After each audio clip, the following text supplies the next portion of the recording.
Welcome you all in my another video.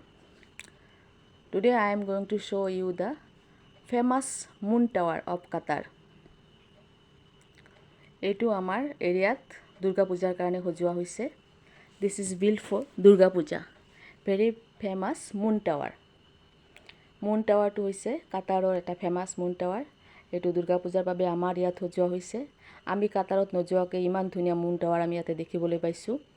এটু চাওক ইমান ফেমাস হৈছে ইমান ধুনিয়া ব্লু কালাৰৰ লাইটেৰে গোটেইখিনি সুসজ্জিত কৰিছে এতিয়া অলমোস্ট এটু কমপ্লিট হৈছে আৰু কিছুমান লাইট হয়তো আৰু ইয়াত এড কৰিব দেখাত হেতু আৰু বহুত ধুনিয়া হৈ যাব যেহেতু দুদিনমান আছে আৰু দুৰ্গা পূজালৈ আৰু ইয়াতে বহুত কিবা কিবি সজোৱা হ'ব বহুত ধৰণৰ লাইট আৰু দিয়া হ'ব যিখিনি হৈছে সেইখিনিতে দেখাত বহুত ধুনিয়া হৈছে কাটাৰৰ মুন টাৱাৰ আৰু প্ৰত্যেক বছৰতে আমাৰ ইয়াতে খুব ধুনিয়া ধুনিয়া বস্তু বনায় যেটো পূজাৰ মণ্ডপটো হজোৱা হয় প্ৰত্যেকবাৰতে ইয়াত হজোৱা হয় বিভিন্ন ধৰণৰ টুইন টাৱাৰ তাৰ পিছত আৰু বহু ধৰণৰ বস্তু আছে লণ্ডন ব্ৰিজ চাওক এটু ইমান ধুনিয়াকে হজাইছে